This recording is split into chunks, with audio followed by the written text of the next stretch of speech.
Hi, this is Doug Manch, and you're listening to Into the Night, a Moon Knight podcast.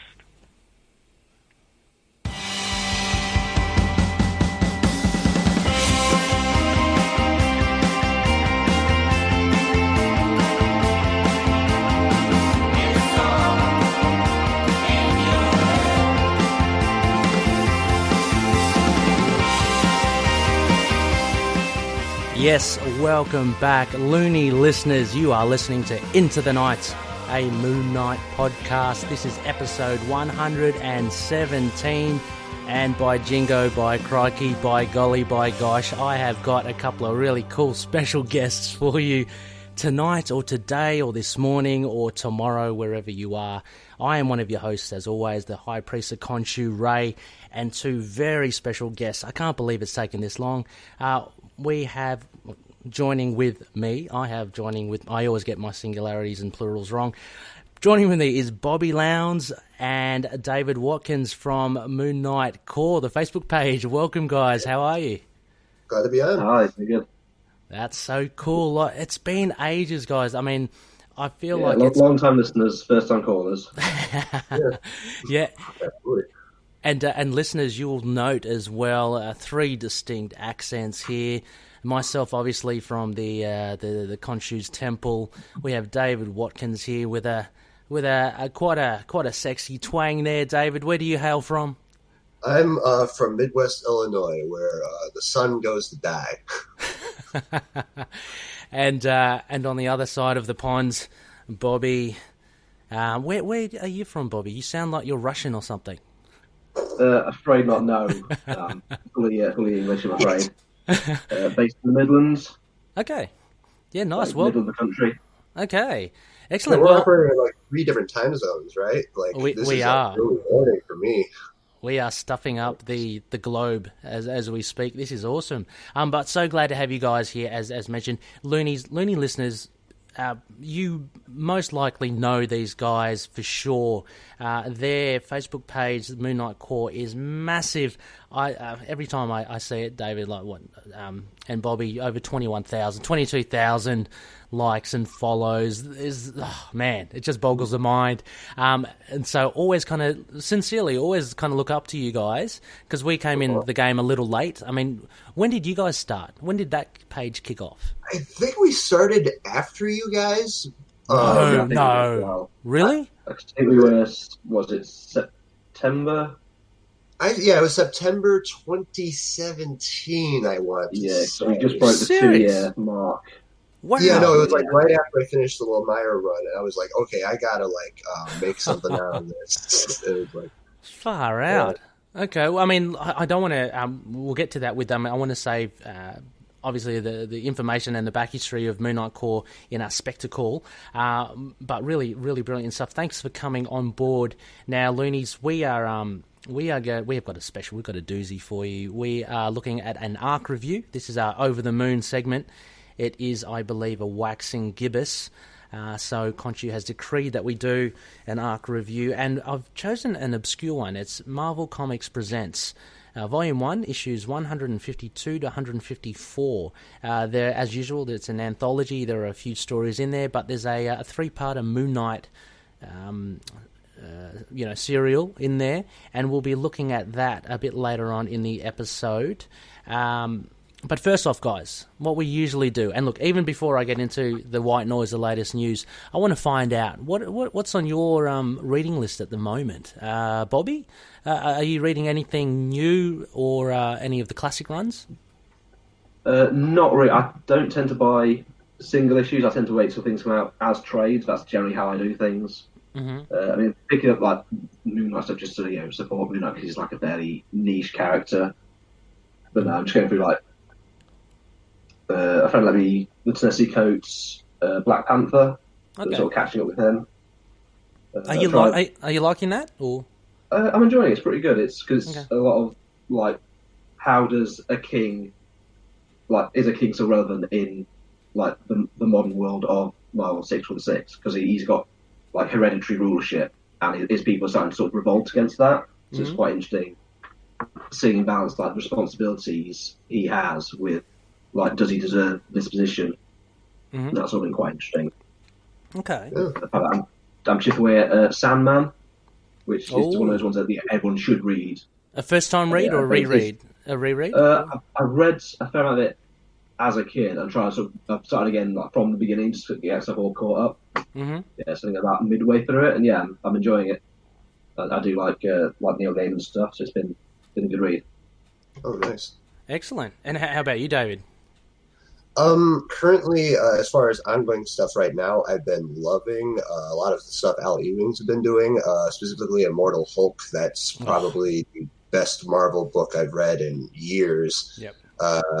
As well as the stuff he's doing in the Marvel Comics run, like the stuff that restarted with the 1000. He's been doing this really interesting story where he's taken all these forgotten aspects of Marvel, like way even more obscure than Moon Knight, like guys that have been heard from since the 40s. You know, the Thunderer, the original Human Torch stuff. Yeah, the original Human Torch.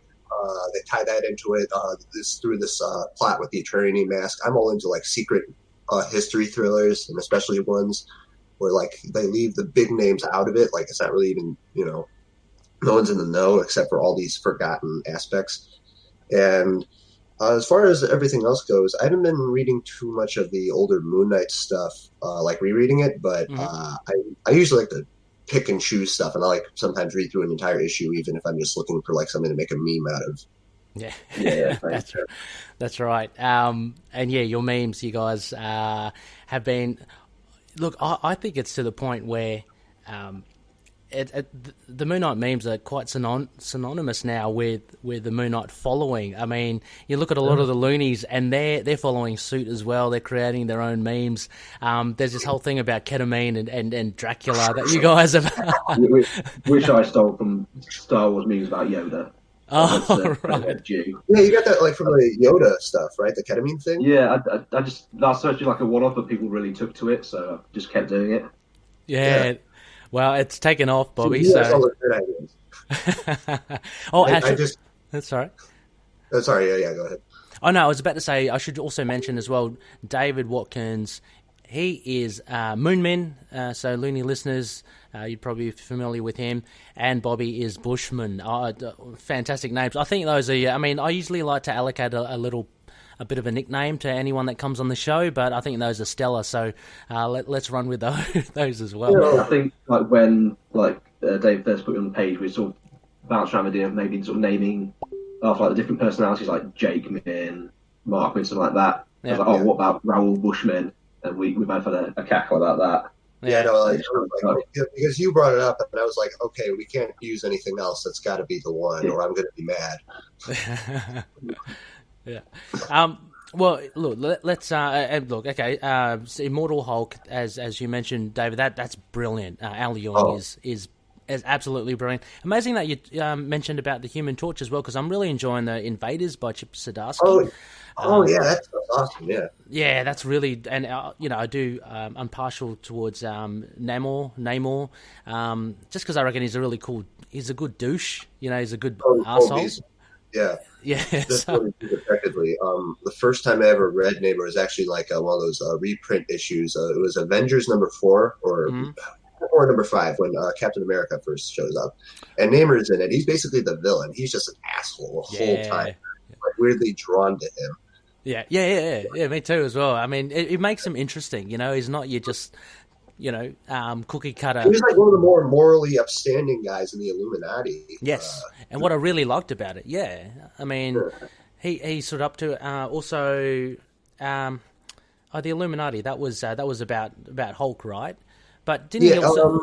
Hulk and other things. Yeah, because I think he used them too for his huge overarching Avengers thing. I think. I haven't read all. Yeah, I just know he was at loggerheads with Black Panther a lot. So, but the Immortal Hulk definitely a standout for this year. I think it came out this year.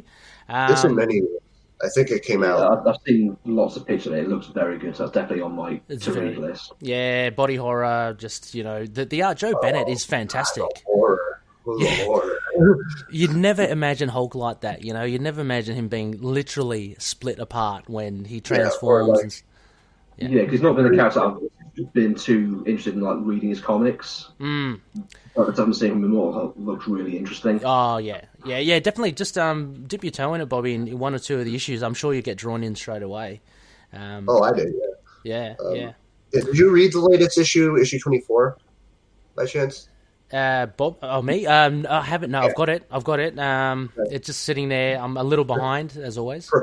Prepare. Just really? Just, like, okay. The ending is like you won't know what to think of it for like a good hour. I swear.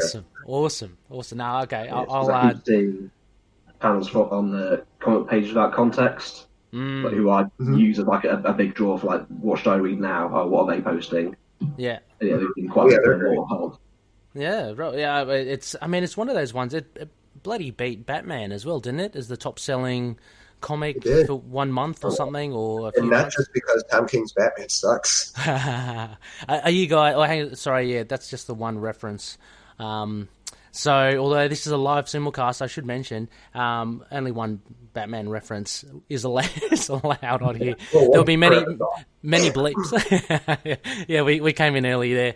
But actually, that reminds me. So, listeners, again, as well, this is a simulcast. So, we are broadcasting over Twitter, Facebook, and YouTube as we speak. So, if you happen to be awake, or whilst we are, look, you're talking about the UK, the US, and Australia here. You've got to be awake in between one of those time zones. Yeah, exactly.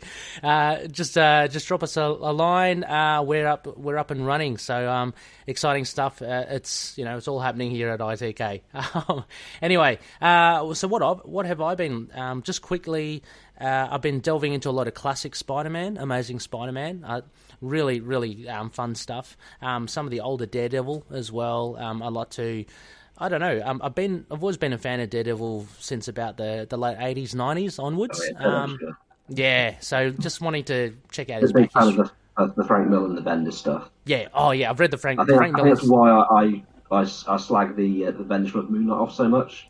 But I read it straight after the Daredevil run, expecting the same. Yep. And it's such a letdown in comparison. I am 100% like you as well. I read the Daredevil going into the Moon Knight one. Exactly. And bitterly disappointed. Although, guys, as well, I am rereading it now for our Modern Run review. And to be honest, knowing what it is and what to expect, I'm enjoying it a lot more now. So you go with low expectations. Like the story, just not a Yeah, absolutely. No, totally agree, David. I mean, it's fun. It's written well. It's good, but it just rubs you up the wrong way with what he does. Better than Event Leviathan. Oh, okay. I haven't read. I'm going to be throwing a few different shade things just because I love comics. I'm just like, yeah. That's the Superman one, right? Superman and a bunch of other DC characters. Just to drop a little bit of line for myself, I also run question posting, and I've just been kind of reading that because the question's technically involved in it, and I just got to say, like, it's so boring. Like, I'll say Bendis' Moon Knight's better just because stuff happens in it. Okay. Yeah. Like, this is just all people standing around and talking. Is it as good as issues 152, 153, 154 that we're going to get to? You can't top those. Those are better than From the Dead. Just a little tidbit into what you're going to expect later on, Looney fans. And look, and just finally as well, I just got to. I'm as proud as punch. Do you guys collect Valiant comics by any chance? Oh, I've been meaning to get into their stuff. Yeah, I mean to. I like the look of a lot of them. I think I tried to read one of the crossover ones. I was intrigued by it, but just not got around to it. Okay, no, they're very good. If you want like solid storytelling and you actually want continuity between your series, then Valiant is really good because it's a smaller universe, so they're able to do that. And anyway, I managed to finally get my hands on the hard copy of Bloodshot Book 1, Volume 1 of their deluxe edition, long out of print. So yeah, going to be rereading Bloodshot. Don't we have movies coming out? They do. Possibly when Diesel attached as Bloodshot. Yeah. February 2020. That was a rumor I heard. No, it's fact. True, that. It's fact. Nice. Yeah, it's coming out next year. It's cool. I think they're in post production now. I'm not sure, or they're in production. So it's very much happening. And there are a couple of other big stars in there as well. I can't think of it off the top of my head. There's that dude from Outlander. I don't know if you guys ever watched that TV series. He's obviously not a big name if you guys are. No. Okay. Well, he's in it as well. And Vin Diesel, big name. So, so anyway, yeah. So Bloodshot, very, very cool indeed. Recommend anyone to maybe pick up a few of it before the movie just to get acquainted. He's basically like Punisher and Wolverine rolled into one. It's just a killing machine, but very fun. All right, guys, look. Let's get on to news. There's only one bit of news here, so this is going to be pretty painless. The thing that I've seen, and I'm wondering if you guys have as well, of note in the news over the past week, is that Conan meets Moon Knight, obviously, in Serpent War. Jim tagged us. Yes. Yeah. I put down trying to get the David Finch variant cover. Well, that's it. They released the what it looks like, the Finch variant cover, and it looks bloody brilliant. I mean, if you're a fan, it looks amazing. Yeah. You've seen it, Dave? Yeah. It makes me wish Conan showed up in the last issue of Houston's run, like right after Bobby's favorite moment, where like they have that whole dialogue with the guy who's trying to mentally evaluate him, and Conan just busts through the freaking window. Yeah, I can see that. I mean, yeah. Conan is seamless. You can seamlessly put him in any story. Yeah, exactly. Improve it if I got to it. Adding that to the mean to-do list. Just Conan just busting into that issue. Oh, yeah. Oh, yes. Please do. You guys will, you'll have your work cut out for you. So anyway, so the only thing that really came out was this variant cover released. It's brilliant. Well, look, I might post it up in the group and on the page. It's for Serpent War issue 1. It's out December 4th. And if you've been living under a rock, it's for Conan. It's for Serpent War. So it involves Conan and is it Richard E. Howard? Is that his name? The creator of Conan? Robert E. Howard. Robert E. Howard. Solomon Kane with it as well, isn't he? Yeah, Dark Agnes was also his creation, I want to say. Mm-hmm. And our beloved Moony is in there, so should be fun times. Jim Zarbit as well is a great... I like his writing. And I think he's quite decent. I mean, he's not, he's not up in the echelon of... bloody, I don't know, who would your favourite writers be? Brian Michael Bendis. Brian Michael Bendis, isn't he? He's not up in the dizzying heights of Brian Michael Bendis and such. But he's very solid as a writer. So he writes it. Scott Eaton will be the artist, and the cover art, obviously, for variant. The variant cover is David Finch. So the preview looks good. It looks really good. Oh, you've seen the Oh, they had like black and white pages. The ink. Ooh, pretty good. I did post the one with Moon Knight in it a little while ago, and it's pretty cool. It's like how they're depicting Khonshu is pretty cool. He's like this giant statue again, except he moves. And wow, yeah, pretty cool. You probably answered my question, both of you there as well. But do you typically look at like spoilers and previews for a lot of things, or for just Moon Knight, or do you like to surprise yourself every now and again? With Moon Knight stuff, sometimes I guess it depends on I'll look at something and I'll be like, oh well, I can make content out of this right away. I might as well just dive in. Or if it's just something, I should just enjoy this. This is supposed to be something to get into. Like with Marvel Comics Presents number 4, the Moon Knight story in that by Benjamin Percy and I'm going to butcher this, Juan Ferreira.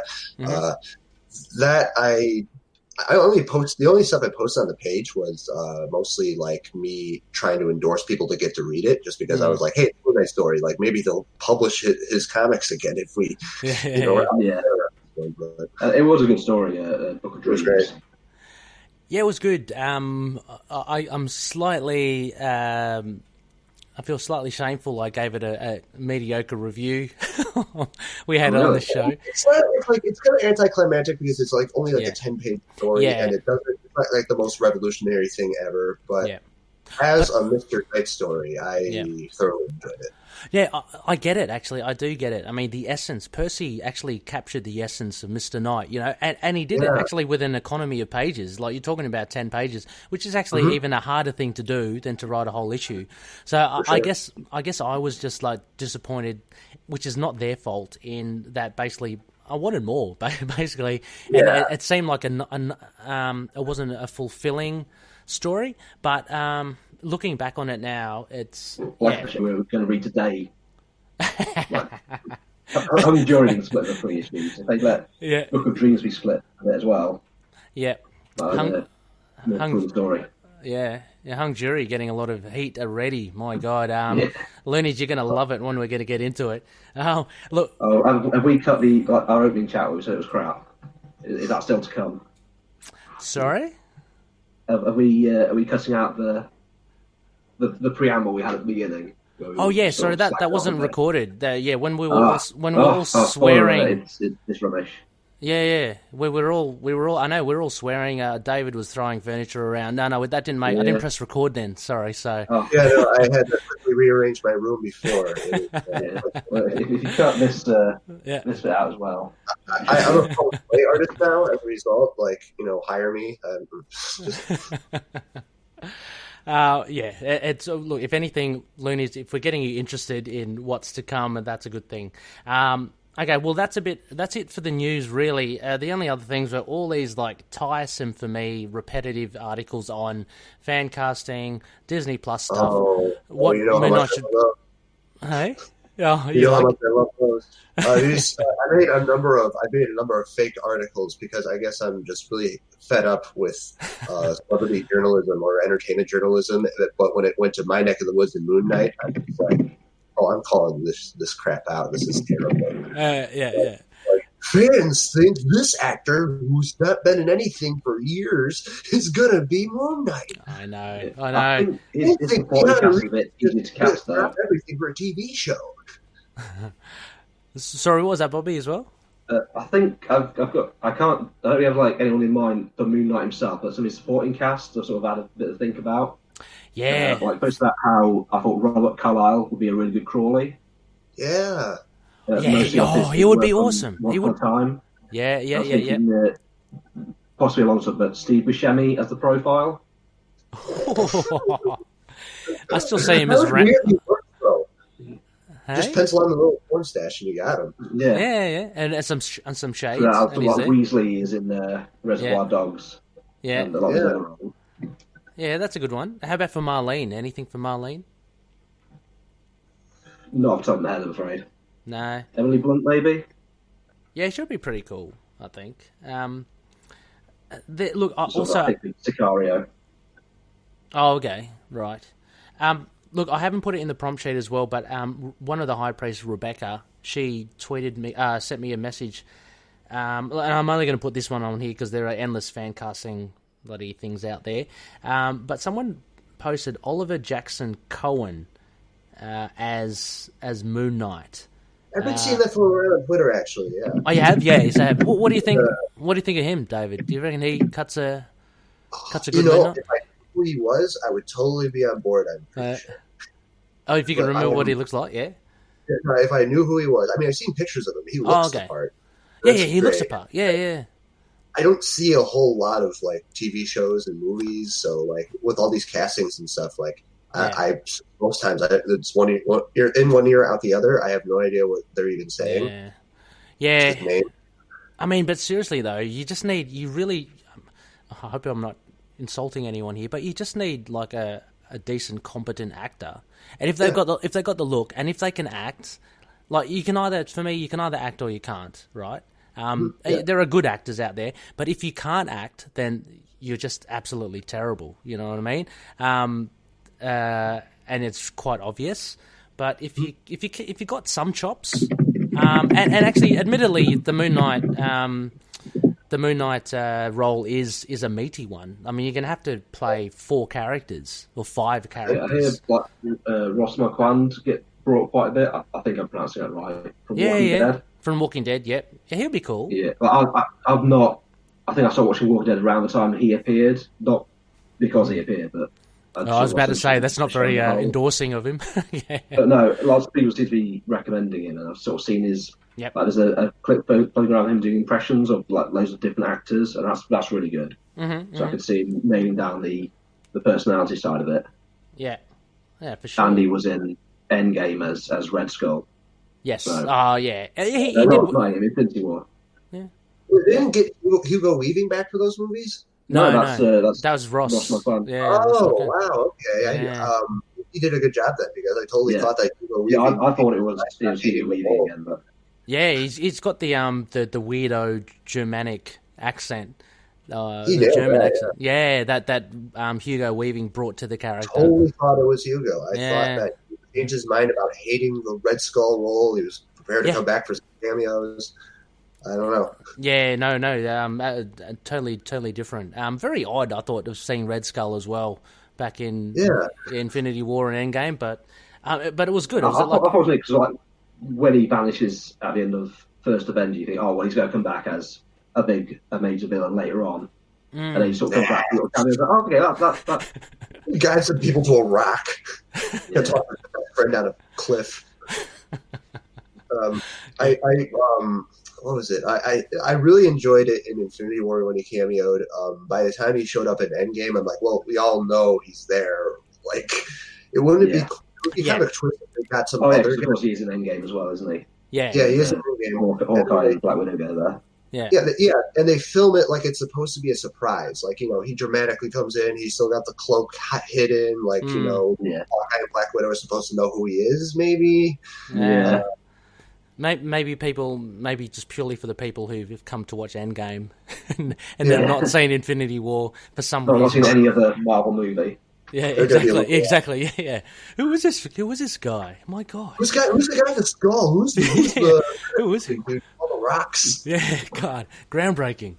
But no. Yeah, Ross McClellan is a solid pick, I think, as well. And there's a lot of thing about Shia Balouf or whatever his name is. Yeah. He was good in Fury. I quite liked him in Fury. He's got an intensity to him. One. Yeah. He just needs to mellow out a little, I think, outside of the films, I think. And then, we'll see how he goes. Okay, so guys, look, we're going to move along. That was a little bit of the news. Of course, we can always talk about fan casting. It's great. I enjoyed it as well, but at the end of the day, we've just got to wait and see who gets the role. That'll be pretty cool. Now, Spectacle. I want to shout out you guys, obviously. Huge, great to have you guys on. Their Moon Knight Core is on facebook.com/Moon Knight Core, all one word. Guys, take us through it. I know you've got heaps of fans amongst the loonies, so why did you start this? How did it come about? Well, I guess I should start because Bobby. How do you know each other as well? Sorry. Oh, okay. Well, that's interesting. It kind of I stumbled upon the page somehow, basically. Yeah. And I submitted a few memes, and he's like, do you want admin? Yeah. He sent me some memes, and I was just like, well, he knows his stuff. Leap of faith here. Let's just, just get it on. But how I started the page, it was September, like a few months back before I, got into contact with Bobby and stuff. I was really getting into Moon Knight as a character, just like reading through all the comics and stuff, and just really obsessing about it with other people, even people who didn't want to hear about it. And I noticed that there's a lot of meme pages existing already for stuff that was obscure, but the communities for those pages would understand what they were talking about. So I figured, I'll just start a thing like that, but for Moon Knight.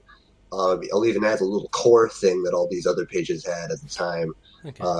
That's where that comes from. And to me, it's actually kind of meaningless. I don't really even care. I actually thought you guys started the core thing, because then I saw all these other things, and I thought, oh wow, they're all following suit.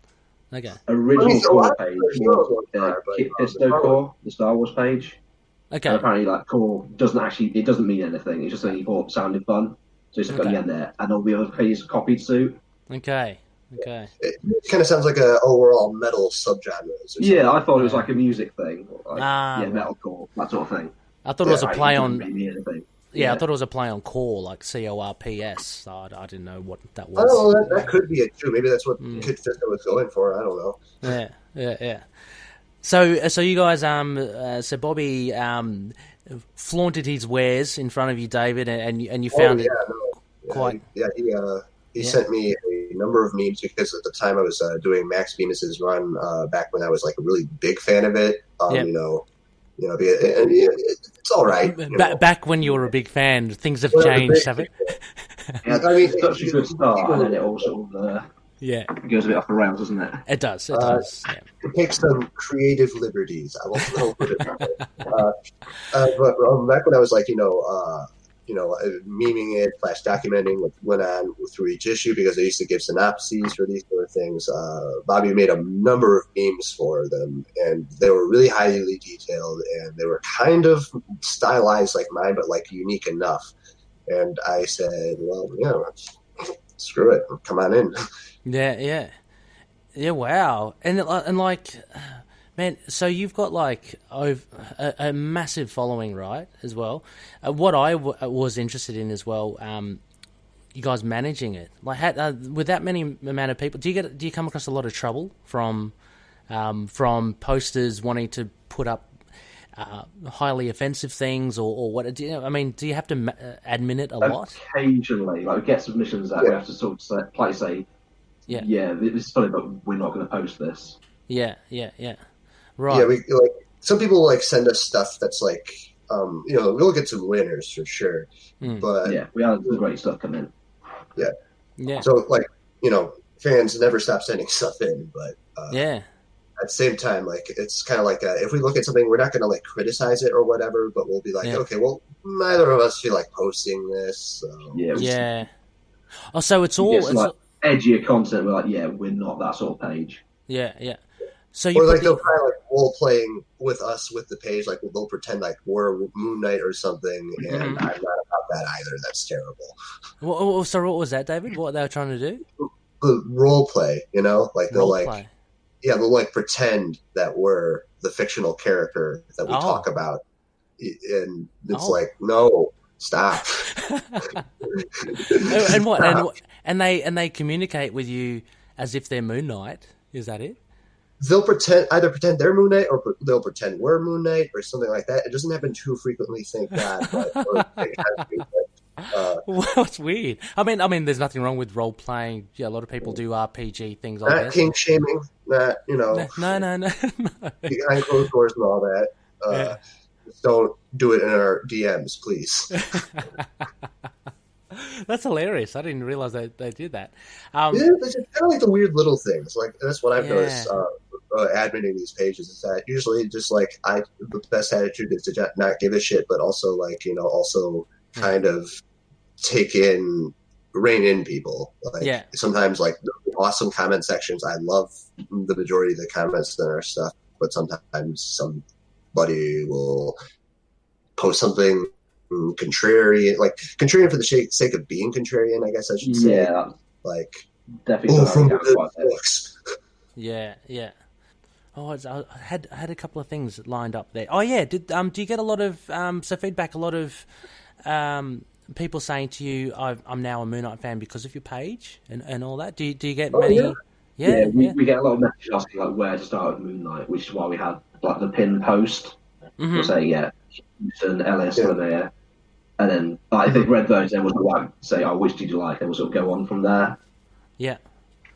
Yeah, we had a little list of a sub list of stuff to go on with after you get all the essential stuff out of the way.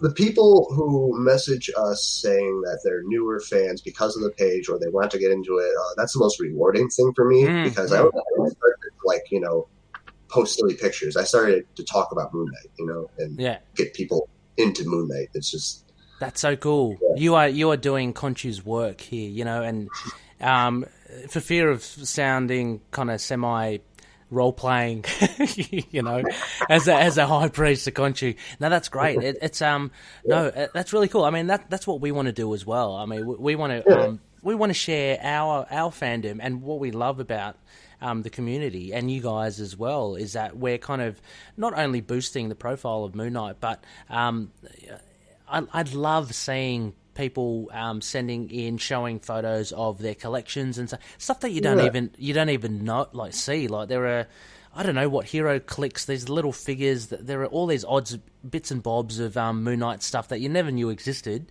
And people, those weird action figures that they put out years ago before the Marvel Legends line. Yeah, it's really, and there have been people that have been following this dude. I mean, I can't profess to have followed him since 1975, you know what I mean? I jumped on board. What I like about those fans is that they're not too pushy about newcomers, showing up.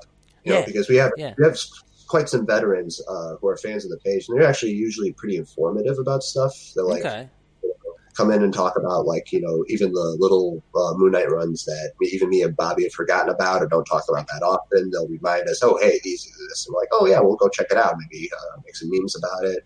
Read it for fun. That sort of thing.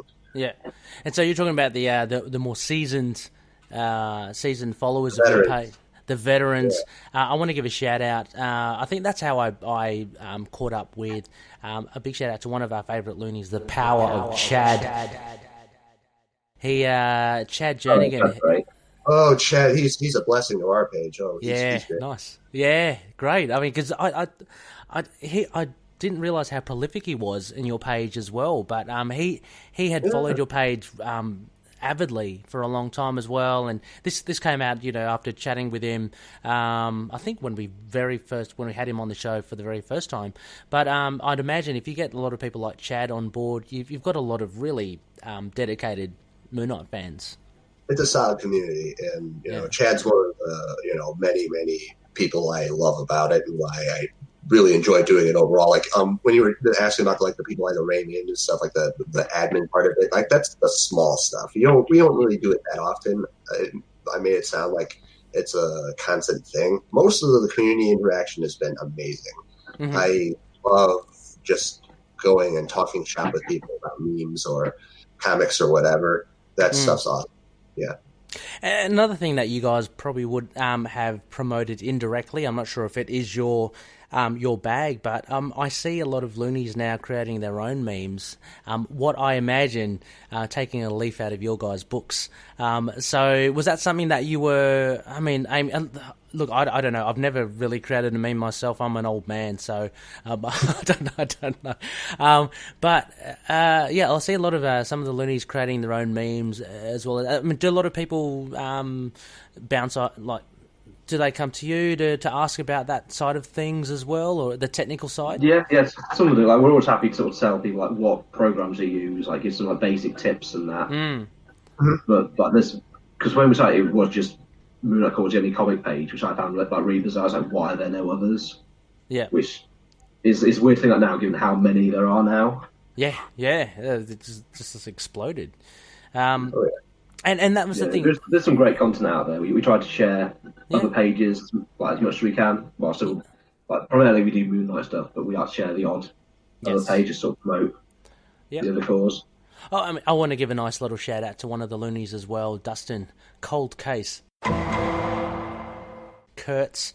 I think he admins the Jimmy Olsen Corps. So I don't know if you guys have seen that around. All to do. Check that one out. There's been so many of them. I've been just lost in the haze. As I tell, because I am a fan. I'm friends with a few of core pages, and I tell them most times to just go in my meme bunker and just kind of make content, and whether other people notice me or not, that's up to them. Yeah. Well, I mean it in all sincerity as well. It's quite a creative and a thoughtful thing, you know what I mean? There's a lot of thought that goes into creating memes, making it funny, putting it out there, your sense of humour. And look, just a final question as well to Bobby and to yourself, David. Just with actually, you guys are quite industrious with making this stuff. How much is involved in, trawling through the material, going, I've got to release. Do you say I've got to release this many memes in this week, or do you find them as you go along, or do you have an aim, a quota? No. No, okay. Because you guys keep on churning. Like, I mean, it's quite regular, which is pretty cool. I think the biggest tip I give if you want to be interested is like a lot of meme pages. You'll see lots of templates, lots of ideas. Also, read a lot of comics. Yeah. So like, I can't let my page like Punisher Core and Constantine Core sort of lag a bit. But I know that one day I'll just go back and I'll read a bunch of comics. I'll get so many ideas. Yeah. That I'll just be able to put up loads of memes. So I try to sort of focus on like one page at a time, really. Yeah. Not the best at multitasking. Yeah. So do you always have that in the back of your mind then when you're reading comics or Moon Knight comics? It's hard to turn off at this point. Yeah. It's hard not to see a page and be like, oh, that would look really funny out of context. How can I... Yeah, I kind of think like that too. It's kind of like it's instinctual for me now. Yeah. If the comic features Moon Knight, I know it's something I can feature on the page, and then I look for something that's either really, really good or like a panel that you can template or whatnot, or something that's terrible, and you can post that. Yeah. Look, I mean, for the benefit of loonies that don't have the video in front of them right now, I can vouch that David, behind him, there are millions of clippings behind him on the wall with red strings all tied intricately to one and the other. So no, only joking. No, you guys. Sorry, what was that? My scribes. Scribes. These are my artifacts back here. No, but you guys do a great job with it. You keep the Moon Knight flame alive. It is very much alive and well on the internet. With the TV show coming up, I've got to mention that. I mean, we did do a bit of fan casting opinions, but what did you guys think of this upcoming TV show? That's going to boost things massively for Moon Knight. I gotta say, like, when the show was first announced, our page blew the hell up. I'm pretty sure people who had never even heard of our page messaged us. They were just, this show's happening. Bobby and I both posted about it like a number of times. In fact, we both. I had to clarify that it wasn't a hoax because I can't pretend there's been a show or movie coming for quite a while. No. Yeah. Well, I mean, it happened. It happened with us as well. I mean, with the ITK community. I mean, we started getting requests thick and fast as well, and so that's been very encouraging. But any expectations for the show, guys? Any trepidations about seeing Moon Knight finally? I imagine all the feedback Marvel received has been make it like Daredevil, and I hope that's what they do. Yeah, that'd be. You hope that's like the Netflix shows. Oh, you hope they do something like that. I imagine that is the feedback they've received because that's what everyone online is saying. Make it like Daredevil, make it like Punisher. Yeah, and if they do that, I think it'll be a success. Oh yeah, it'll be golden, especially if they do it like the Daredevil seasons 1 or 3, like with those interesting fight scenes and everything like that. Even if the talking scenes were slower, like it was still a solid show. Yeah. Oh no, absolutely. I still rate Daredevil, and maybe because I'm a bit of a Daredevil fan, but season 1 and 3 exactly, David. I think. Yeah, I'm a huge Daredevil fan, so the show being as good as it is was such a blessing. Yeah. I feel like they've taken so many aspects from the comics. I mean, something's like scene for scene, shot for shot. And that's so satisfying for the comic book fans. Like it's a bit of a nod to us. So. Yeah, especially with the Born Again stuff. I noticed with the taxi going off the bridge. Yeah. That was pure. Exactly. That's right. I was really hoping somewhere in the season though they would have Daredevil standing in the middle of like all these beaten up guys in a bar and shouting, "Anyone want to talk about Matt Murdock?" Yeah. But those sorts of references are funny though because to the non-comic book fan, they just seem very innocuous. Like, my partner was looking at me going, why are you so excited about the taxi going off the pier? Well, there's I can explain. Here. Yeah, exactly. Like, you see, because some of his villains are in it, you see their costumes, like, in the background or something. Yeah. Like Gladiator and Stiltman. You see both of their quite cheesy costumes just, like, in the background, because you can't have them. I didn't catch that. But they're there as a nod. Yeah, you didn't catch that, David. You didn't Gladiator. Stiltman too, so I should have. Stiltman, yeah. But even Gladiator, he had I think in season 3 he showed off his Kevlar, right, with the colours under his... and you see like flinging saw blades around. Yeah. I mean, that sort of stuff is gold. So, yeah. So, any add in my little thought on the show. Sorry. Of course. Oh, just like Bobby and I both encountered this a lot in feedback, I guess, why our fans think it'll be. A lot of people are really convinced Disney is going to turn it into a family-friendly thing. Now, I don't know where they get this idea, but the thing about Disney is that they like making money. Mm-hmm. And the thing is, they probably know no one's going to see, like, because, like, from outside the Moon Knight community, people are like, oh, who the hell is this guy? And you got to sell that. You can't. You're not going to sell a family-friendly Moon Knight. No one's going to be interested in that. So, no. Yeah, if we do that, then we can make fun of them for it relentlessly. But I don't think it's going to happen. It isn't. I mean, you raise a good point. So there's a lot you can get away with even with a PG-13 rating. Absolutely. Absolutely. But like Dark yeah. Knight is it's a 12 MP, which I assume is PG-13 in the States. Yeah. All of them people jamming pencils through people's face and stuff, and they get away with it. So. No, totally agree. I mean, like, if you take away, if it's becoming family friendly, as you say, David, as well, you may as well create another character from scratch, you know, and so there's a huge risk then. Like, for me, looking at it like as a business model, that would be a huge risk. What you do, the whole thing with Moon Knight, it's got a bit of a following, a small one, albeit, but it's a following. There is a back history to him, so you'd have to play to that. And regardless, exactly to say, Bobby, regardless of it being PG-13 or R, look, I think the whole R thing is rubbish. This thing has just come in lately. Ever since the breakthrough of Deadpool and Logan, now people are saying, "Oh, it should be R, it should be R." No, we survived very well without, up until this point. Isn't Blade 3 R? Like, you can make terrible rated R superhero films. Absolutely, absolutely. It's not it's not a golden ticket. Like, it's not a golden ticket to success. And if everyone is so adamant to see Bushman's face being cut off, well, you can just watch the next live stream when I do it.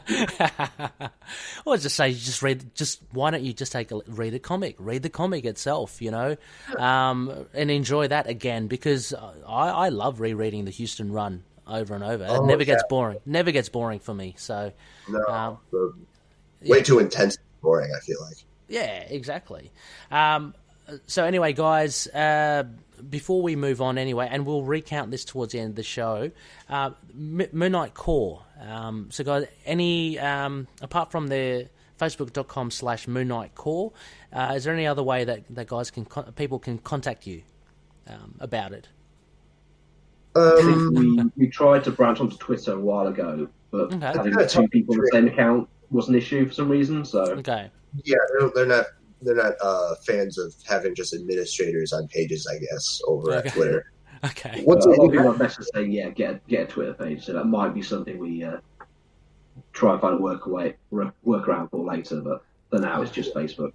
Well, you may not even need a Twitter page when you get another 20,000 people following you. So there's I don't think you guys are sure. It makes its way to Twitter, so we don't have to. They're doing our job for us.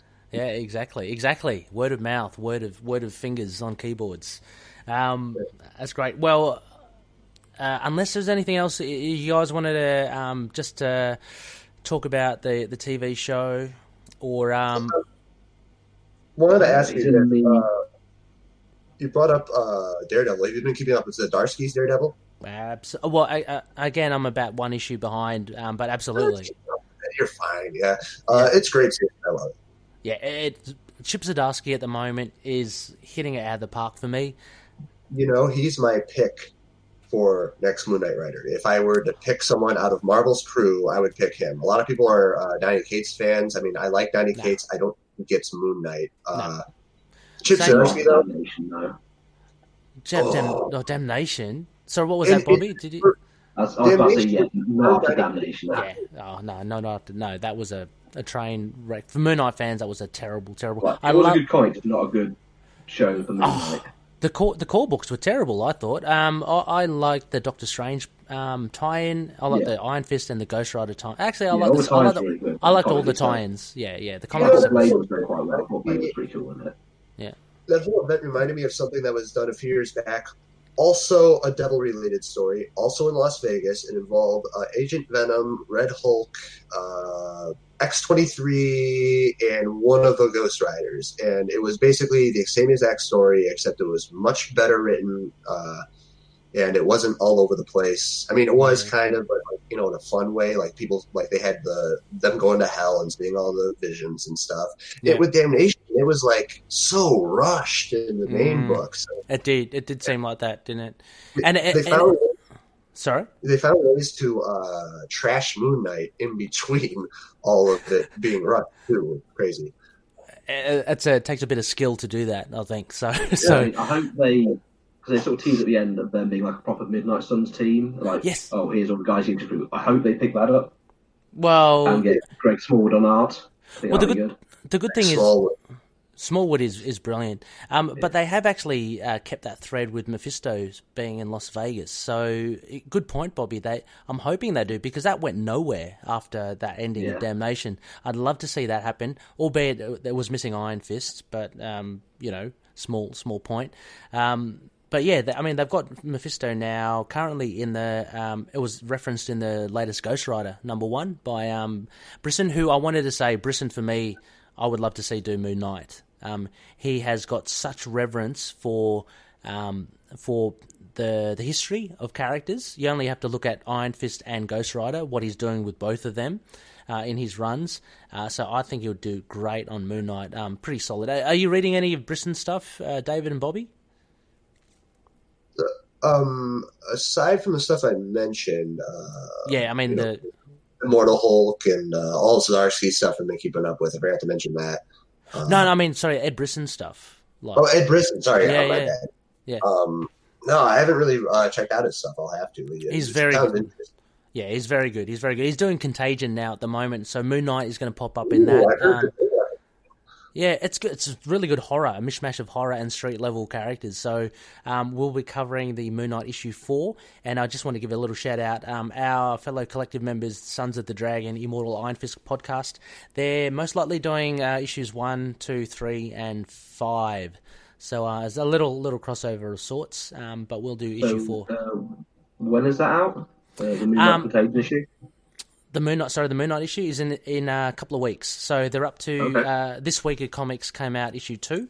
And they're weekly. It's they're trying to get through the whole 5 parts pretty quickly. Character centric. Yeah. So issue 1 was on The Thing, which is really cool because he's pretty funny.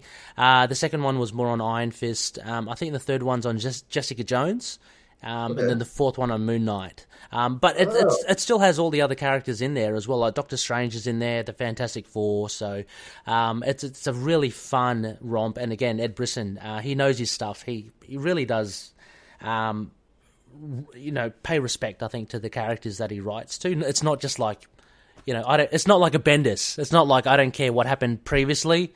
He actually plays note. Okay, well, anyway, why don't we, if you guys are ready, if you're ready, why don't we take a quick break, guys, and we'll be right back, loony listeners, with our review of the Over the Moon, our arc review of Hung Jury. It's a Moon Knight tale from Marvel Comics Presents 152 to 154. So a couple of messages, and we'll be right back. Face front, true believers, and riddle me this. Do you enjoy comics? Great. Well, you're already halfway there. Join me, and together we can rule the galaxy as listener and producer. My new weekly to bi-weekly show deals with the heroes that don't get enough credit. Street-level heroes like Daredevil, Moon Knight, Spider-Man, and the like. With a strong emphasis on stories that don't get quite enough credit either. Or perhaps are just plain goofy, with the occasional look into jumping on points for new readers who might be interested. I'm Ethan Ainsworth, and this is Knights, a Marvel podcast. Check me out on Podbean and iTunes. Fun isn't something one considers when balancing the universe, but this podcast does put a smile on my face.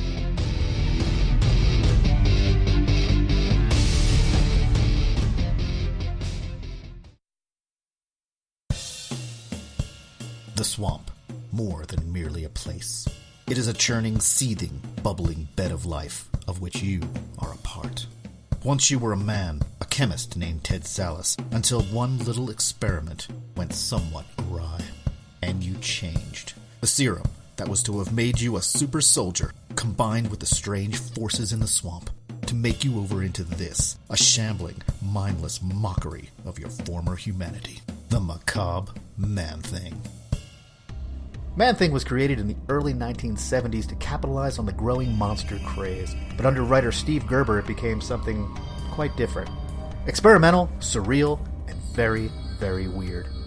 It was something I loved as a kid, but does it still hold up today, 4 decades after its initial publication? So join me, Paul Matthew Carr, as I attempt to make sense of this cult classic and analyze each issue, putting it in the context of the time it was written and comparing it to the standards of today. And maybe you too can come to love the world's second most famous swamp-based comic book character as much as I do. The Nexus of All Realities, a Man-Thing podcast, a twice-monthly dive into the bizarre.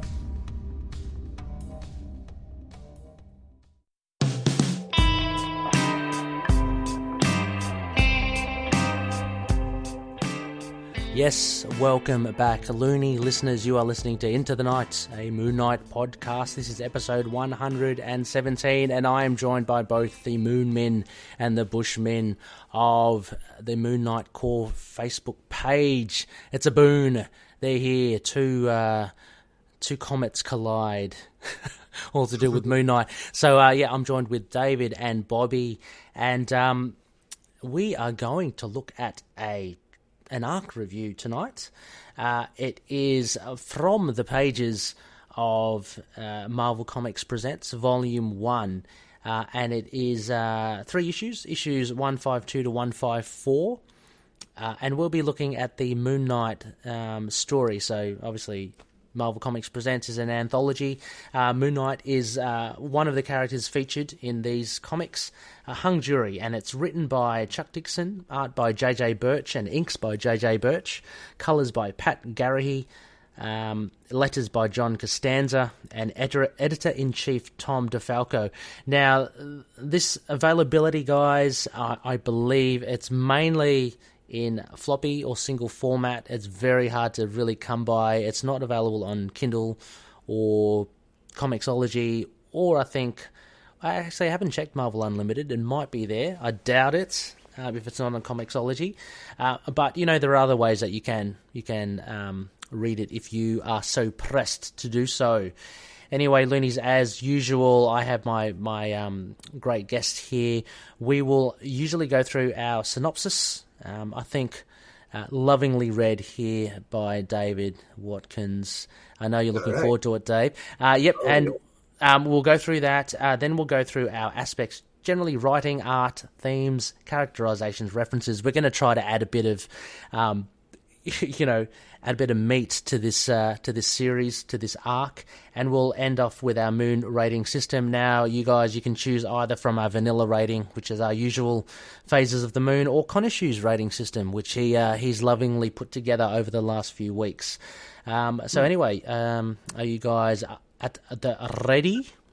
I'm reading through Khonshu's rating. I love the big fuck off moon. I love that. This issue will not be getting that rating. Spoilers! Come on. Yeah. Oh, jeez, Bobby. No, actually, this will be fun to do. All right, David, when you're ready.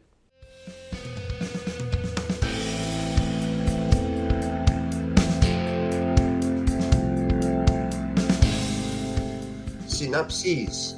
Moon Knight and Marlene follow up on the trial of some Pretorians whom they brought up to justice during their battle with Chainsaw.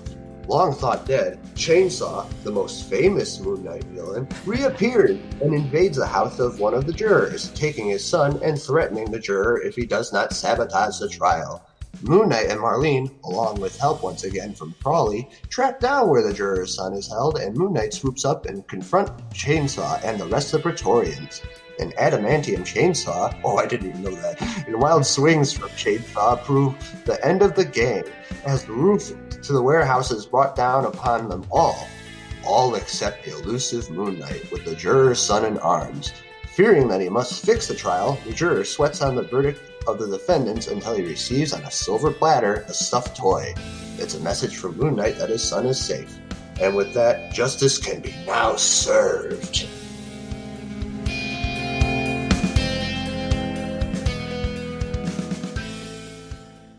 Yes, that was the synopsis. Thank you very much, David Moonmin, for that. Now, guys, look, before we get into the details, the very, very particular and very intricate details to this fantastic story overall, Bobby, what did you think of these 3 issues that made up Hung Jury? I think the main rating gave it was it's not like a bad story, it's just a bit generic. A bit generic. Okay. Extremely generic. The long way to turn chainsaw, that disposable villain we all care so much about. Oh, yeah, I know. What an odd villain to kind of reference. David, your thoughts on overall? Before we get into it, I just want to get both your guys' thoughts on it.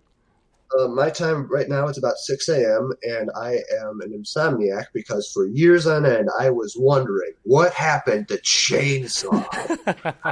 Keep me up at night, really. And now that we're left on another cliffhanger, maybe being dead again. Nothing's been solved, I guess. So, no. I my thoughts on the story. I want to see more Chainsaw, really bad. Look, I think I share both of your sentiments. This is what I'd usually term as a clanger for me. This is a bit of usually call it bullshit. Yeah. Well, you call it as it is. I skirt around it, but a clanger, bullshit, or just utter drivel is probably not far from the truth. And it doesn't help that this was in 3 parts as well. It was split up. Can you imagine? Can you imagine living real time and you got it? Actually, to be fair, you probably would forget to actually follow up on it. You probably would just move on to something else. Yeah, move on to something that doesn't have some terrible Wolverine cover. That's the thing about the 3-part story, is what doesn't help it is that not just one, but all 3 covers are just Wolverine standing around. Well, hang on. To be fair, though, having said that, because I did pick up them on eBay, and you do get, for those that have the simulcast, you can see the Wolverine cover, but there's a flip. And yeah, and there's another one with Vengeance, and I actually read the Vengeance story, which is actually better than the Moon Knight one. We should have covered that instead. I know. What are we doing? Anyway, so then again, just to satiate anyone looking, there you go, flip. Vengeance, really cool. I'd never heard of Vengeance before, and he sounds like a pretty cool dude. Is he a Ghost Rider or? Yeah, I've not heard of Vengeance either. Well, I was talking to the guys at Inner Demons, and they were telling me he's kind of like parallels, kind of like the Venom to Spider-Man. He's the same sort of villain to Ghost Rider. So he's a souped-up Ghost Rider. He ends up being similar to Venom again. He ends up being an anti-hero. But he can do countless things. I don't know the intricacies of it, but he looks pretty cool. And also another thing I wanted to point out in the issues, you get little cards as well. From the 90s, where embossed holographic trading cards, you get all the shebang. So yeah, if you look at these, I picked these up for a couple of bucks each, so they're not worth much. Sorry, those are decent condition for the type of comic they are. I know. I would have thought they would have degraded in color and stuff, but they're okay. Give me a couple of months. I'll do my best to rot them.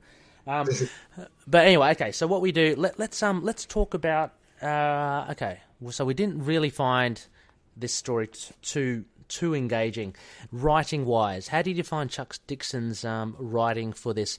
We were all familiar with Mark Spector Moon Knight. This was obviously written around that time. Bobby, what did you think? How did the plot?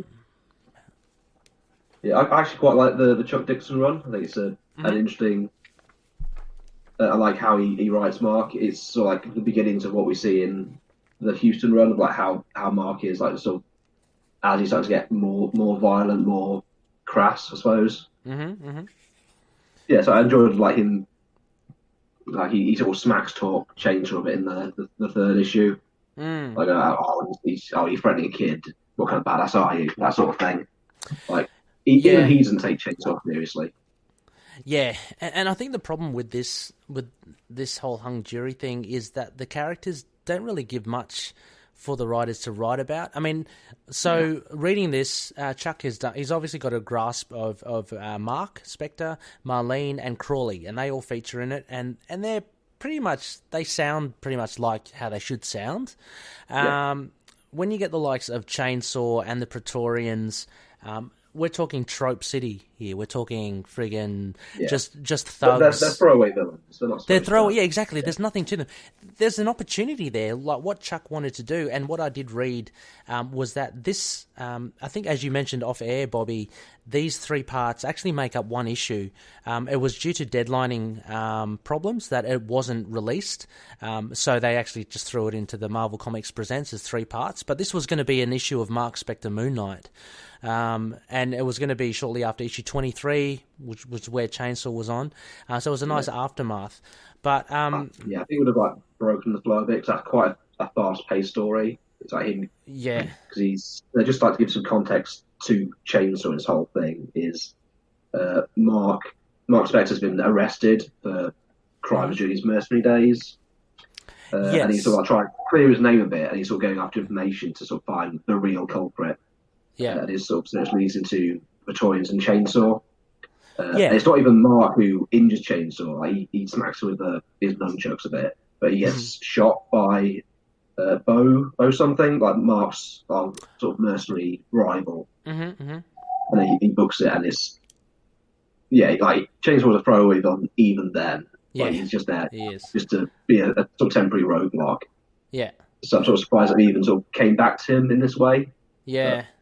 I mean, I guess sort of just trying to pad out this issue, really.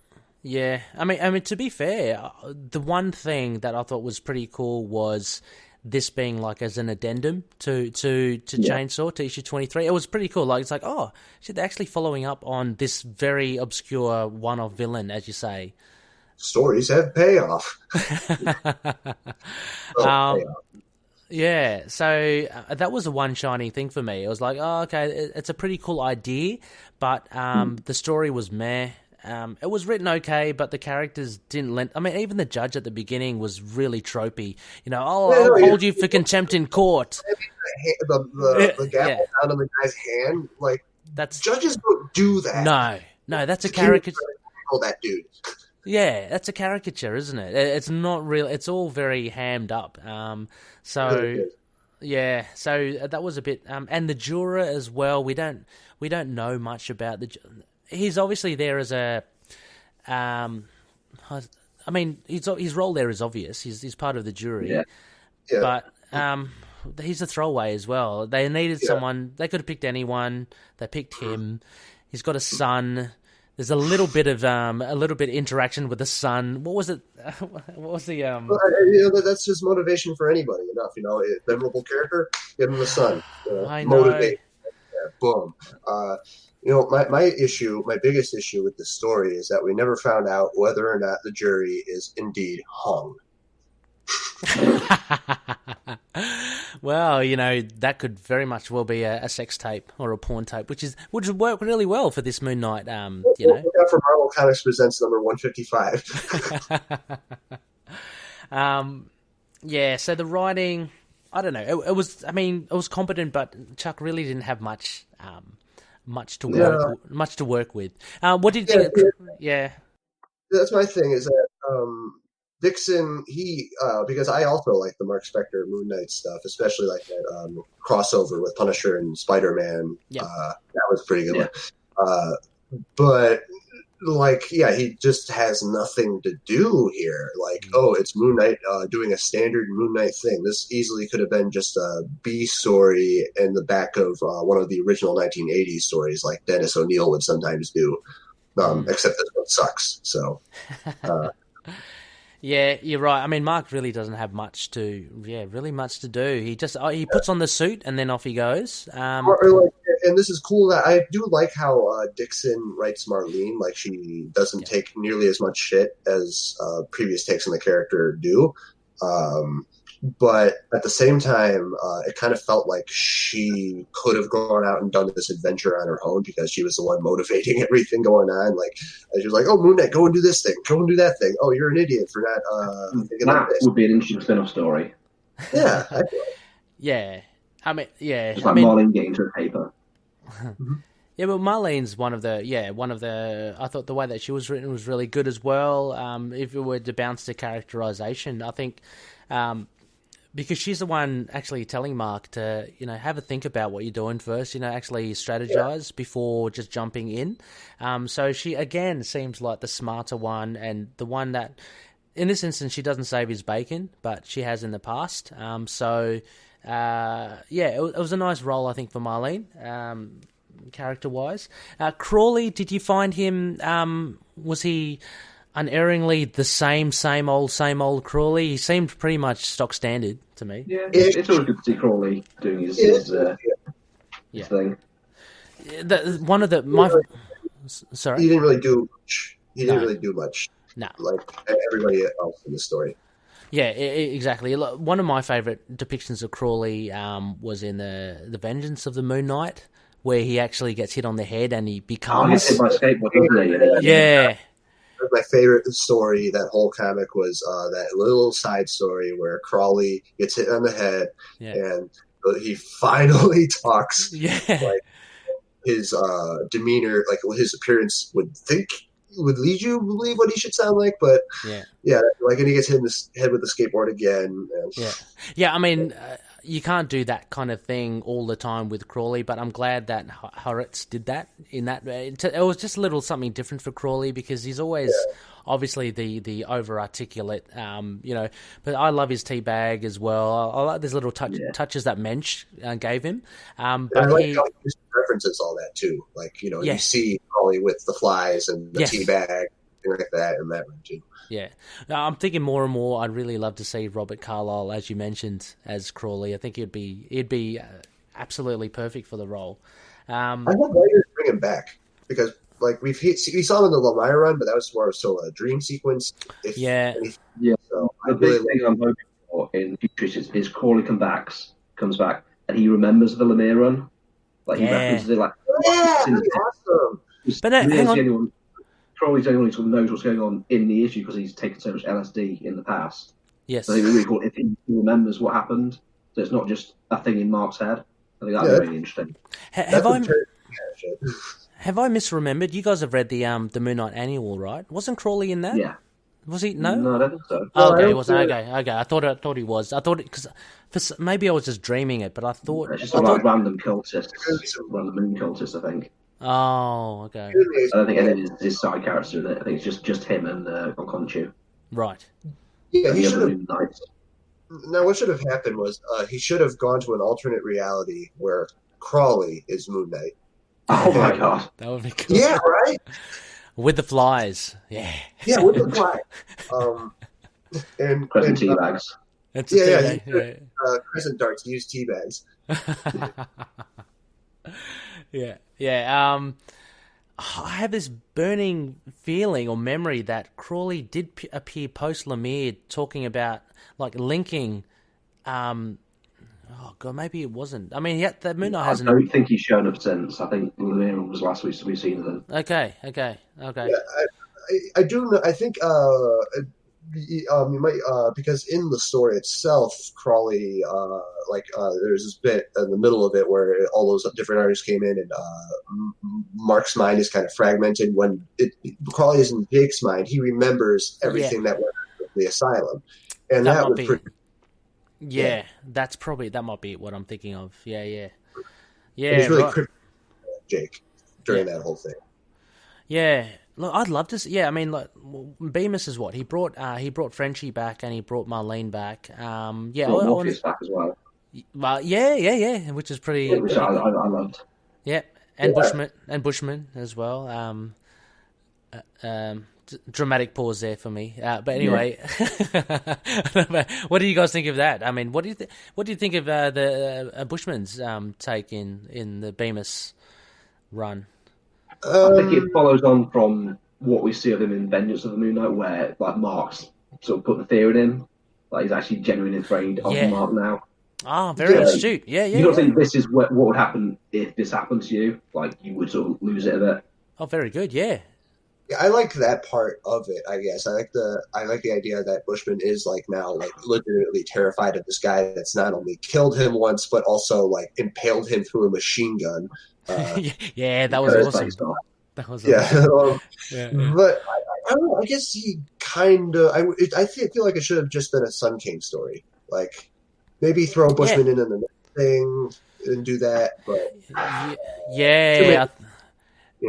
think he overplayed his hand there. There was enough there with the Sun King and the truth and all that. Yeah, didn't need to. Yeah, I remember when the synopsis for I think it was like issue 4 or 3 it came out, or 190, 191, something like that, and the plot synopsis came out like months before the issue did. And I remember a lot of people just being upset with seeing Bushman's name next to Sun King's because they're like, okay, well, this might be kind of messy. Yeah. It kind of was. You know, it was a little. I mean, Bushman. I didn't think one of the things I thought was cool was there's the cover that's like American Gothic, where it's Mark and Marlene from Burning House. When that was first previewed, she had red hair. Yeah, they changed the colour. Yeah, I did like that trend. I thought that was really clever. What and then it gets taken out in the first issue.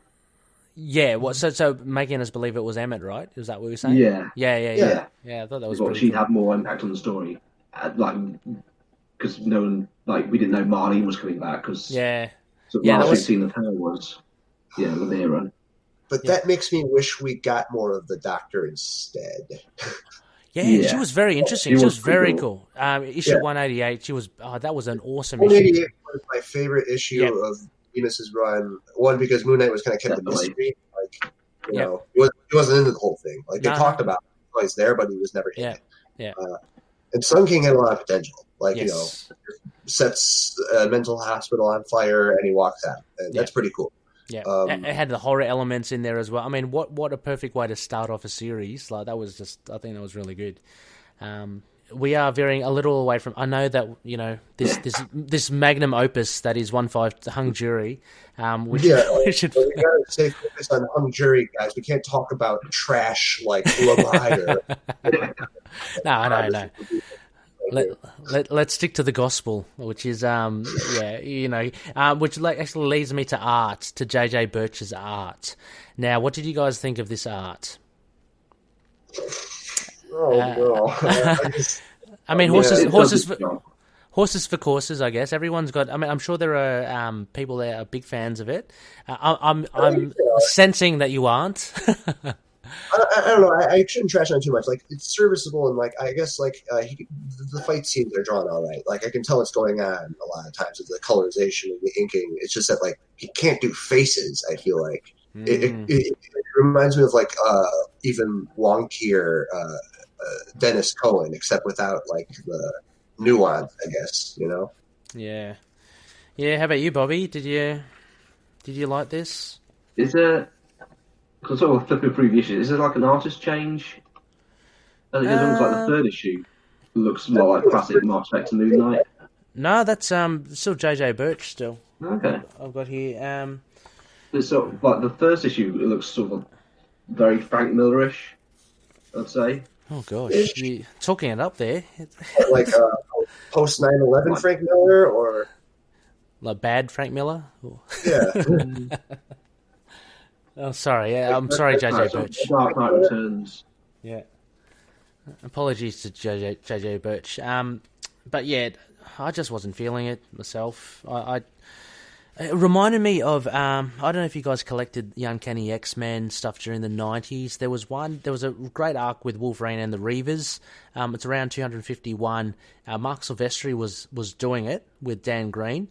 A bit after that, I think he took a break and someone came in, and it reminded me, whoever the artist was there, reminded me of J.J. Birch's art here. And I I really found it bad. I'm not a fan. Let me just say I'm not a fan. I won't say bad. I'll just say I'm not a fan of it. I'm not hating on J.J. Birch. Maybe he's drawn lots of other great stuff that I haven't seen. Sure.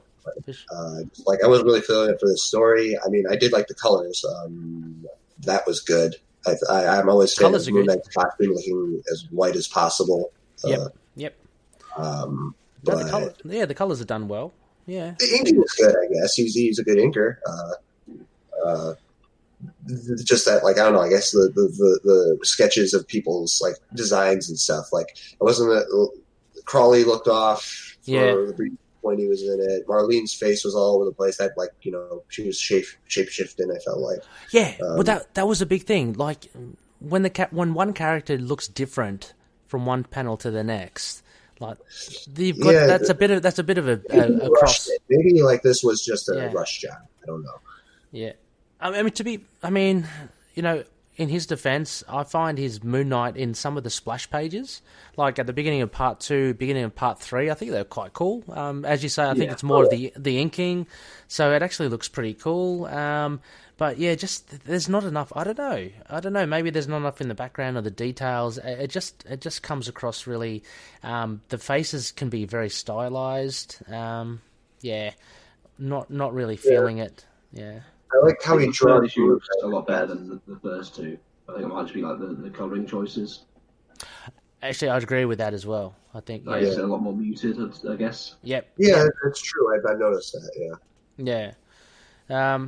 Okay, so not much of a we're not much of a fan of the art. Again, I'm looking back at the Vengeance story. A lot better art there. Anyway, so themes. Now, there's generally we like to look at themes, any underlying themes here. It's a pretty stock standard story here. I feel like we might be trying to get blood out of a stone, trying to look for underlying themes.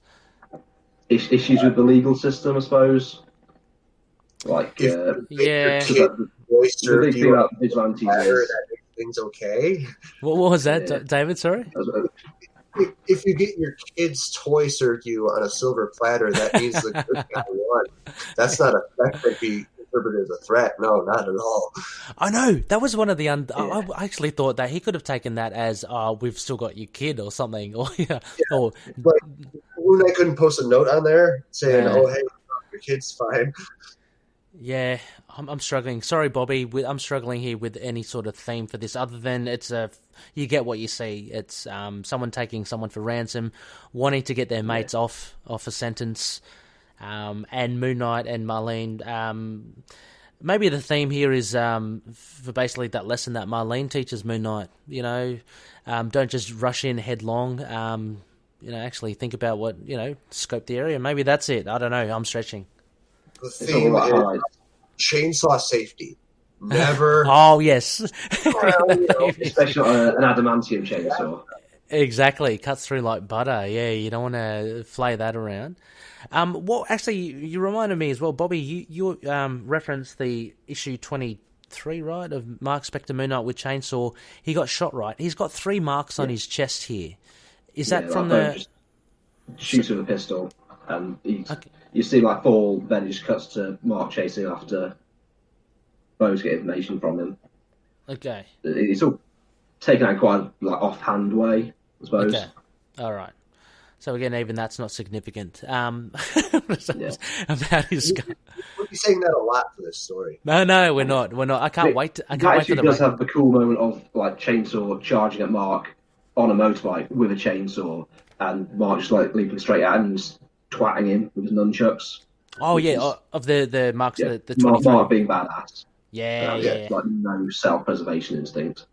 Oh yeah, that's my thing. I love that about how Dixon, or like a lot of other people like Moon Knight too, is that like no matter what weapon a criminal will have, my Moon Knight's like, so. Yeah. I love that. I think that's a real big point of difference of him with other characters, and you don't see that often. And I'm hoping Daredevil's fearless, but Mark's fearless in a sort of I just don't care kind of way. Yeah. Yeah, it's like it's not so much courage. It's like he just has no self-preservation. Yeah. No self-preservation, barely any self-worth. Yeah, I mean, Daredevil's different because he has no fear, but he knows it because he knows the trouble in front of him, and he knows he can avoid it and stuff like that. He can get out of the way. Whereas Mark will just like, I don't care. I'm going up against Morpheus. I'm going up against Kang. I don't care. I'm going to go in with a nunchuck. Yeah, I'm going up against some guy who saw me in a newspaper once and decided to dress up as Knight and run for mayor. Yeah. Got out Moon Knight 25, my favorite issue of Hey. the series. Oh, I nice. miss the nunchucks. I hope they make a Nunchucks return. are so good, Yeah, nunchucks I are like, good. I like They are in the Nunchuck. video game. They are in Ultimate Alliance 3. He's got his bow staff that turns into Ah, nunchucks. That's Oh, a nice wow. one there. That's nice. I like the sword that he has in Bemis's run against the Oh, collective. the belt sword. Yeah, that's pretty cool. It reminds me of like Pacific Rim with like the sword that pops out and it kind of like fashions Yeah. itself into Yeah, Because like, we've seen him use swords before, but this is the first time where he's had one that he could conceivably carry around with him. Yeah. So it's like invented to fight Deadpool with. It's like, well, where's he keeping this? yeah, Why is he absolutely. Yeah. And you want to see more of that as well because if anyone looks at the Marvel Handbook, the guide to the Marvel Universe, Moon Knight apparently is proficient and a master at all forms of that's how like Munch introduces him, isn't it? He's like he's a mercenary. He knows every martial art. He's got every weapon, and Yeah, that's something I that's would a way to do. explain why he's able to go from a gunman to a guy who throws crescent Yeah. darts around. Yeah. Efficiency. Exactly. Agreed. And he's a boxer. He's a pretty tough unit. Something I would do with him, if I would just give him all of his weapons and showcase him a bit more. Like, it might seem a bit gimmicky, but like I kind of feel like fans would want to see him with the swords and with him with those the knuckle dusters. Oh yeah. The cestus, the spike knuckles. Yeah. Get those in there. The nunchucks. I kind of scripted this when I was back in college, but I had no artist attached to it. I scripted a Moon Knight scene where I don't know why, but I felt like making a Moon Knight story where he shows up and fights Judas Traveler from the Spider-Man Clone Saga, because I wanted to see Judas Traveler be like, "Ooh, look how special I am," and Moon Knight just punch him right in the fucking face. I wanted to do nunchucks with that. I scripted it so that he takes he gets out of his limo and all the dudes are just looking at him. They're not attacking him or anything. They're just looking at him. Moon Knight looks at them. He goes to his trunk, grabs the nunchucks, and then and just goes at it. Goes at it. Haymakers everywhere. Yeah. Yep. Precisely that. Yeah, it's good. Nunchuck is so funny. I'm still in the shadow of I always think of Michelangelo, Teenage Mutant Ninja Turtles. Yeah. Oh yeah. Yeah. They had a lasting effect on me. But yeah, nunchuck is a. Is that nunchuckers? Nunchucks. I don't know.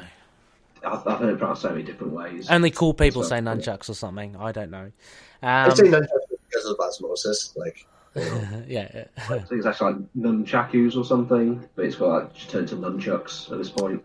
Right. Wacky stick on a chain. Yeah, that's it. Let's call him that. Just as an aside as well, I used to know a guy who kept nunchucks in his car. Because in road rage, it's still prevalent today.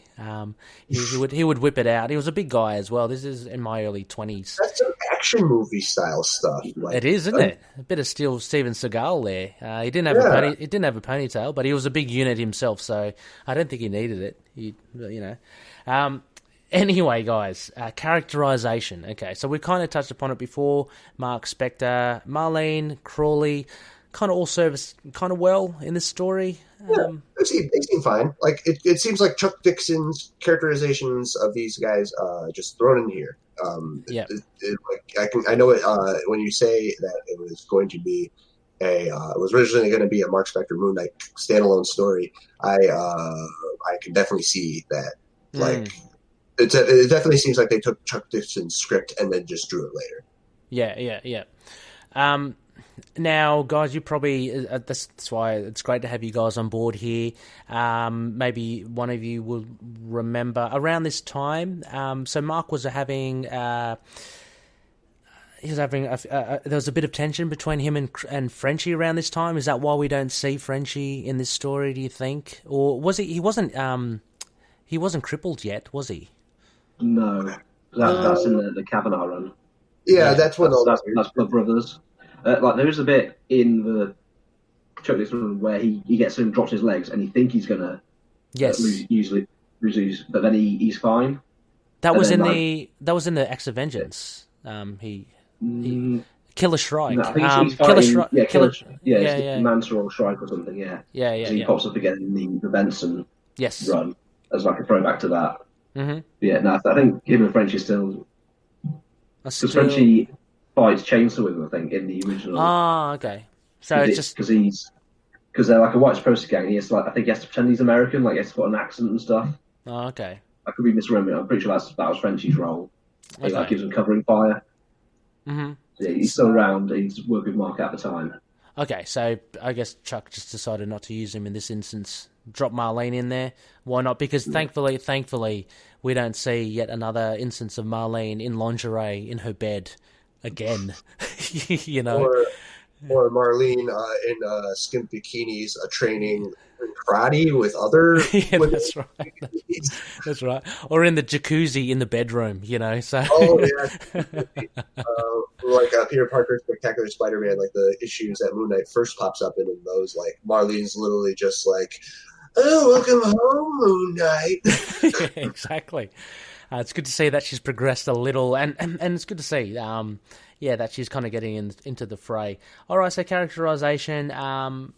The guys that when we talk about Chainsaw, we're talking one-dimensional, nothing much there. Now, obviously, references to other runs. Obviously, issue 23. Basically, that's it, isn't it?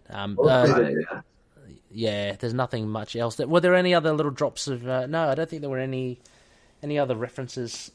Slight maybe references a throwaway line or something. Maybe. Oh, if that. Sorry, what was that, David? Or maybe a throwaway line or something. If that. Yeah. That directly reference something that happened.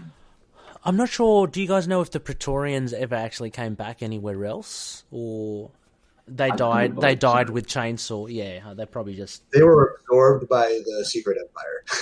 Yeah, that's right. They're part of the Empire. Yeah, they were bought out. They're bought out. Yeah, that's it. Okay, well, I mean that pretty much wraps it then for this review. Now, as always, again, we've got the two rating systems here. I'm going to throw it to our awesome co-hosts here, awesome guests. Let's start with Bobby then. Out of first of all, which rating system would you choose, and how much would you give it? I'm going to give it a 3 out of 10. Which, using the Khonshu rating system, would make it the DreamWorks logo moon. I stole mine. Oh, actually... A bit of a Prom of the Moon. Just because I didn't think it was bad, just a bit generic. So 3 out of 10. I've just got to write this for the annals. So 3 out of 10 for you. David, is similar thoughts then? Let me slightly amend that. I'll... Let's see, just to keep things different, I will go with the vanilla rating, and I'll do Waxing Crescent. Just get it slightly higher than 3. Let's let me put. I'll put down 3.5 then, just to call things even. Wow. So this is Loonies. Here we go. You're getting it straight from the sources here. Look, yeah, Bobby, I'd agree with you. It would maybe a 3.5. Actually, so somewhere I'll go for Khonshu's rating. Somewhere between a DreamWorks logo moon and a telephone moon. Thank you, Khonshu, whatever the hell that means. 3.5. I think I've bumped it up half a mark. I was going to give it 3 as well. It just. I don't know, to justify that, a 5 out of 10 is a hard pass. Like, you know, that's enough to get through. I'm never going to revisit this again, if that makes... I'm already forgetting what happened. Okay, I'll slightly amend it. I'll give it 3.5 out of 10, yes. But I give it 10 chainsaws out of 10. How many? Okay, so you're giving some you want Chainsaw back. I want Chainsaw back. ironically and unironically. Like, it's like, Yeah. I feel like someone could actually do something with this stupid. I wouldn't mind him coming back as like a returning bad villain, like the way Stiltman is, or Turk. Yeah, like a Stiltman type role where like you can't really take him seriously, but yeah. I mean, you can also argue the fact that he's a blank slate, and you know you can just do whatever you like. Some Chip Zdarsky or some Ed Brisson will go down the track and just go, "Hey, I'm going to pick this up, and I'm actually going to give him a backstory and everything." So, you know, he was raised by actual Pretorians. he was raised by a chainsaw. He was, yes. He grew up in like Home Depot or something in the chainsaw section. And then his chainsaw wife was killed in a gang shooting. Yeah. I mean, we don't even know. We get a little bit about he's got a... Who gave it to him? He's got an adamantium chainsaw now, so... How did he afford that? I don't know. That's very difficult to get. Adamantium, from what I understand, is very difficult to get and attain. Not just like the fact that it's adamantium, because I can excuse that. Everybody's got adamantium or vibranium or whatever in their closet. I don't know. It's just like the fact that it's just... It could just be a random chainsaw. They could just say it's a chainsaw, maybe just a stronger one. But they have, just because they want to mention that it's adamantium, they're like, oh, this is like a Wolverine chainsaw. Isn't that so cool? Yeah. From your... I'd like to see if that chainsaw get a backstory, like it was designed to kill Wolverine. Oh, like a three-parter on the chainsaw, just the chainsaw itself. Yeah, why not? Like, you know. Secret Hydra adamantium chainsaw tech. Yeah. Maybe at the end you can... maybe at the end you can... the chainsaw can, you know, build a farm and have a family of... Yeah, have a new family of chainsaws. Like it's like the dummy from the ventriloquist in Batman. To drop that one again. He could start his own gang, and like, because that is what happens in one part in Nightfall, at least, where the ventriloquist and Scarface get separated, and like the gang still thinks Scarface is in charge, even though he's just a piece of wood at this point, and like the ventriloquist isn't even there. I think we're giving the chainsaw too much credit here, guys. So... I don't think we're giving him enough. American hero. Look, I'm just having a quick look, and surprise, look at so Looney feedback, any Moony missives. Unfortunately, no responses. I think everyone either. I'd like to imagine. If only you got better guests on the show. No, nothing to do with you guys. I think either they could not obtain a copy themselves, or they were just flummoxed by just the stellar story that it was. So no feedback there, Loonies. We always love hearing from you. So, but anyway, I hope that David, Bobby, and myself have given you a flavour of what Hung Jury is all about. If you do find our comments interesting and enticing, you can always check up eBay or your LCS. I know in the US, David, you guys have bargain bins and stuff where you get them for like $25 and stuff, which is just, oh man, if only they had them here. Go digging in some bins if you want to find this sort of stuff. Like, and even then, it's not a guarantee. Like, over at my local comic shop, we have maybe 5 individual Moon Knight issues, and most of them are from Spectre Moon Knight and the Kavanaugh stuff specifically. But and the rest of it are trades, and that's how you do it right. And even harder still, I imagine, when the as the TV show approaches. So it might be easier actually, because for comic shops, I guess that not to get the old stuff, I suppose, but at least like there'll be a lot more maybe a lot more trades available, because even at my comic shop there aren't that many of those. Mm-hmm. So coming out, maybe like there'll be more of an uptick in that. Maybe we might see some copies of the bottom. I don't know. Oh, that'd be good. Yeah. Yeah. Yeah. A lot of people say they can't get hold of that. That's sorry, what was that? Pretty hard one to track down these days. The bottom, apparently, pretty hard one to track down these days. Yeah. I had to get mine on eBay in the end. Yeah, and Vengeance of the Moon Knight's pretty hard, isn't it, as well? Oh, really? Is it? No, I mean it's hard over here. I don't know about. I thought it was difficult to get. It's a little bit easier, at least for me. Like Okay. I have more online spots for that. Like the bottom's a bit harder to track down if I want it physically, but Vengeance, good, trade. Wow, that's awesome. I mean, like, oh man, I wish. Yeah, I mean, I've got the trades, which I find are apparently are very hard to get, at least here. But the issues are hard to come by, and they're pretty expensive on eBay. So,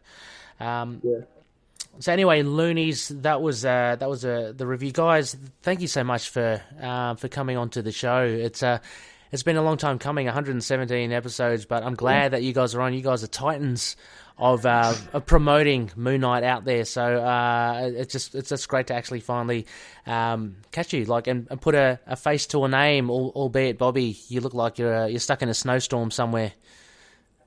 That's my face. Oh, is it? Awesome! It's a real big. Actually, an AI. Oh, it's an okay. Well, He's good at role playing. He doesn't have a face. It was a real big close up of your pupil or something. No, thank you again. And guys, so where can people find you then online, and where can they find you to learn more about Moon Knight? I just recommend basically just looking at the Moon Knight Core Facebook page, facebook.com/Moon Knight Core. Because most of the other stuff I do is Moon Knight oriented, but this stuff is kind of like that's all I can say as far as like websites we got. Like, we have our pin post at the top of the page. I will say for newcomers, if you want to look for specific places to read Moon Knight, Bobby and I listed down what comics we feel you should start with / get into later. So if you want to do that, yeah. Perfect way to springboard into Moon Knight for any listeners out there who are new to Moon Knight and are keen to find out more about him before the TV show drops. Absolutely, as David said, check out their page, check out their pin post as well at the top, and that should get you off and running.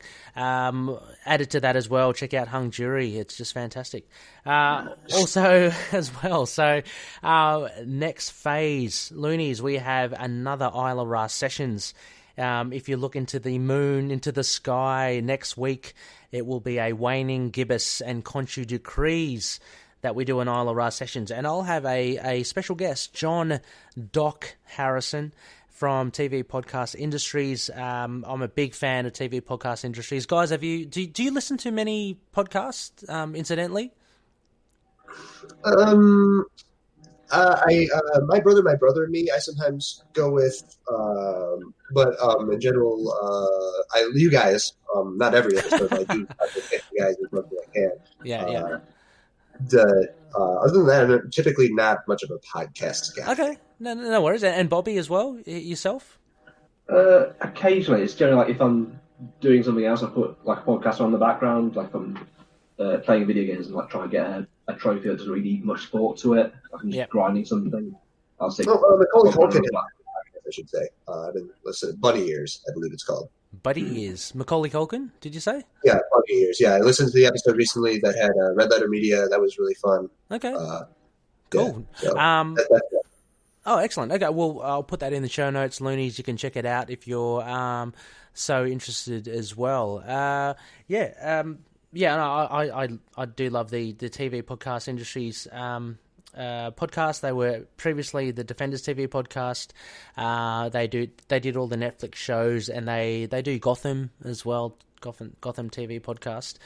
So definitely check them out. And it was a fun chat with John. So he's got another 4 books there that are very interesting indeed. Anyway, Loonies, as we sign off, the usual outros. We are part of the collective, so we're a band of a few like-minded podcasters. We just wanted to create a network in the most traditional sense. It's very informal, but if you do hashtag the collective net on Twitter or at Collective Pods. You can find us and all the other shows as well. So, I mean, there are a ton of them, from the likes of We Are Venomaniacs, the Venom podcast, to ourselves, to the Nexus of All Realities. There's a Man-Thing podcast, and also, look, I'm just going to pick one, oddly, Weird Science, which is a really good one as well. They do DC and Marvel reviews of comics. Go check them out. The Collective, really cool. Again, there's a link in our show notes. It's fantastic. Fantastic listening. Anyway, once again, guys, a big thank you very much. And, yeah, no worries. And as we always say, may Khonshu watch over the denizens of the night. Catch you later. Cool, thanks for having us.